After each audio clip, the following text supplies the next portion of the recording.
So before I get started, I want to let it be known everything that I'm speaking about is documented in court. I've been arrested for the shit, went to trial, paid my debt to society, all that. I'm not on here self-incriminating myself, nor am I clout chasing or try to glorify violence, you know?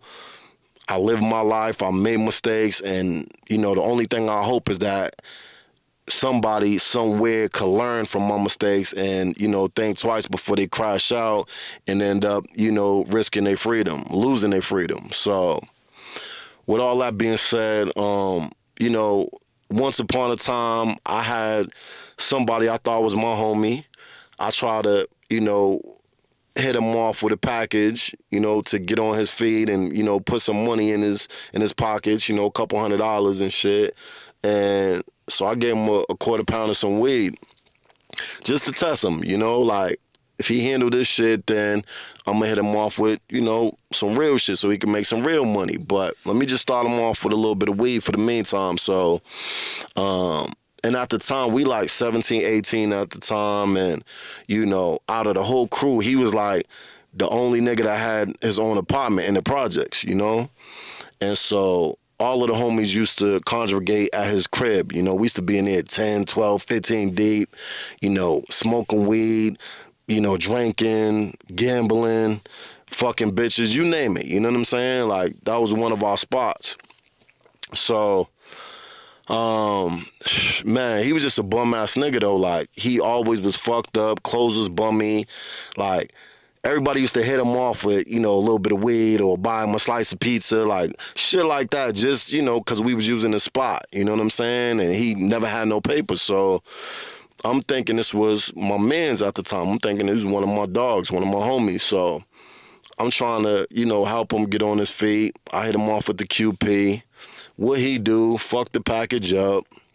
Make up some bullshit excuse, talk about his father came in the crib and found the weed and flushed it down the toilet. Some lame-ass excuse and story.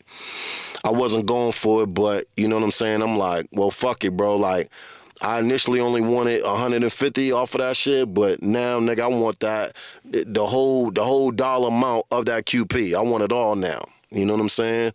It's like, yeah, my fault. Yo, I got you. Give me a week. Of course, a week go by, he don't have the paper. 2 weeks, 3 weeks. Now I'm like, I'm telling everybody that see him, like, yo, you see this motherfucker hit me ASAP, like, you know what I'm saying? It's gonna get ugly when I see him. So, beautiful day in the projects. It's like one of the first nice days of the year. And anybody from, the Northeast, Boston, New York, New Jersey, anywhere over there, like, the vast majority of the year be freezing cold or raining or snowing, like, the weather be terrible out that motherfucker. So, anytime we get some beautiful weather, everybody be outside, like, should be a big deal. So, this is one of the first nice days of the year. I want to say it was like the end of April. And so the whole project was out. I'm talking everybody. Little kids was out playing, riding their bikes, little girls double dutching, homies were on the basketball court, barbecues was going off everywhere, you know what I'm saying? Unks on the grill. Like, everybody, man, it was just a beautiful day. The whole entire project was out. So me and the homies, we like, I don't know, at least 10 deep. Plus, we had a couple females with us. So, we kicking it, doing us, we smoking, shooting some dice, whatever. Like, this is our hood, you know what I'm saying? Everybody knows us, you know what I'm saying? This is, our family, friends, all that type of shit. So, we vibing, doing us, and lo and behold, like, on the other side of the projects, we see this lame-ass motherfucker walking towards us. So we all looking at each other like shocked because everybody already know, like, this motherfucker owe me some paper. They know, you know what I'm saying? So we see him walking towards us, and man, the wolves was ready to attack. You know what I mean? Like, the wolves are definitely ready to attack. I made everybody stand down. I'm like, yo, be cool. I'm gonna go talk to him. You know what I'm saying? Because in my head, I'm like, I know if he gets shot or whatever, you know what I'm saying? Something tragic happens to him.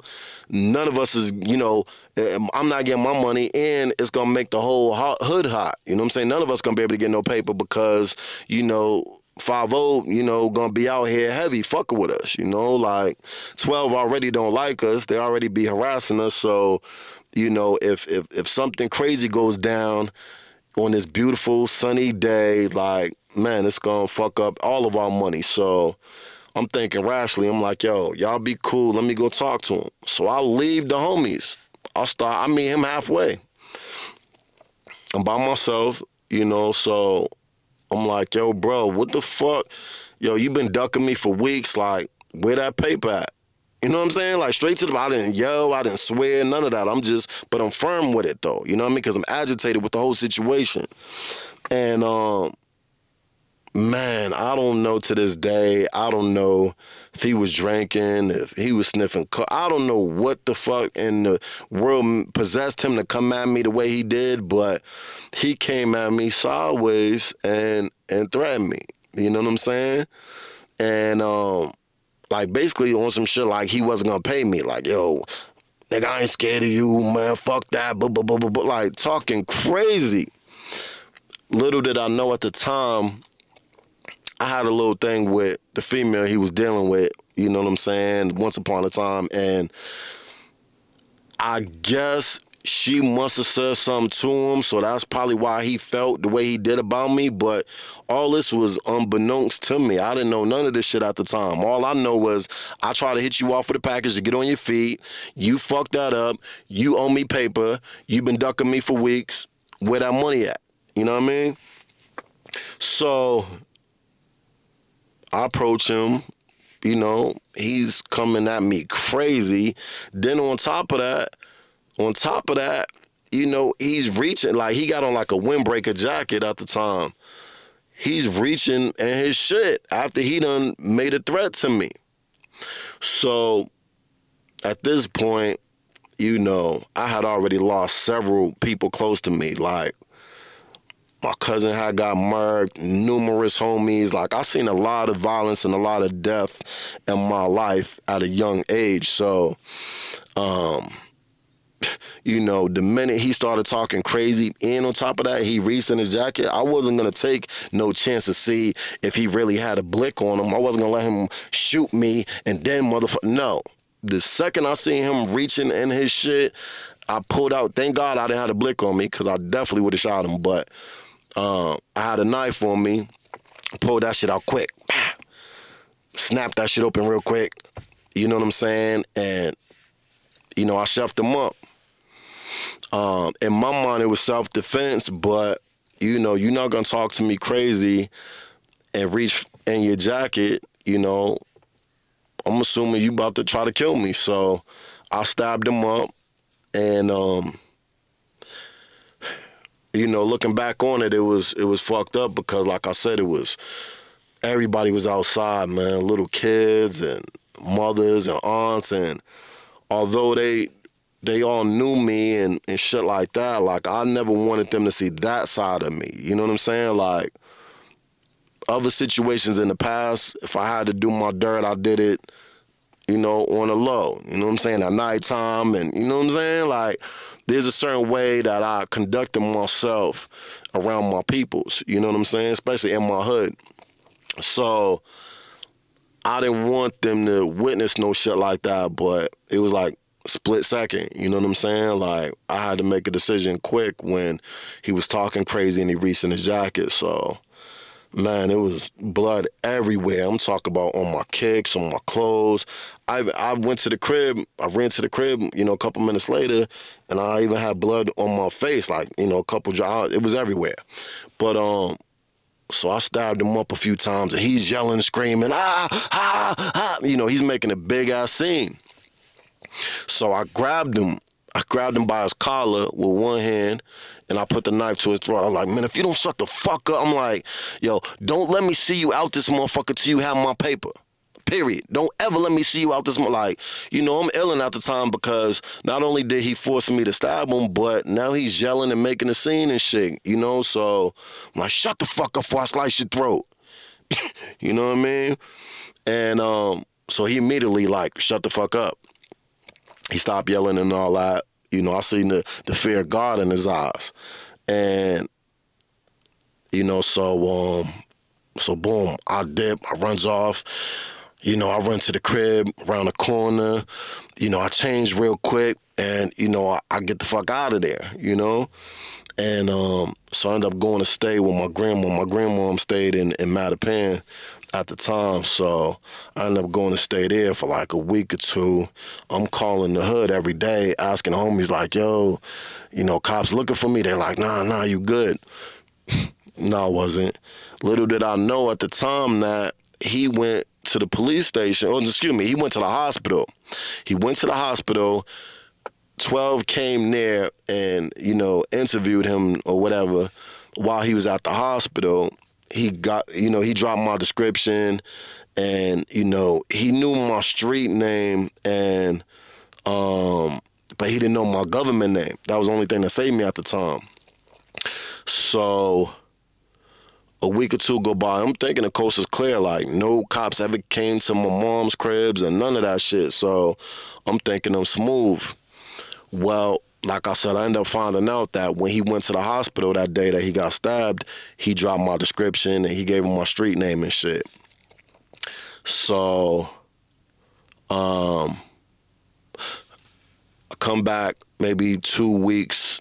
2 weeks go by. I come back around the way. And now I'm hearing from everybody like, yo, he said he gonna murk you when he see you. He gonna shoot up your mom's crib. I'm thinking it's you know, it's about to be war. You know, he know where I rest my head at. I know where he rests his head at. You know, I just stabbed him up a couple weeks ago. He talking crazy. You know what I'm saying? You know, he got guns. I got guns. Like, I'm thinking it's about to be war.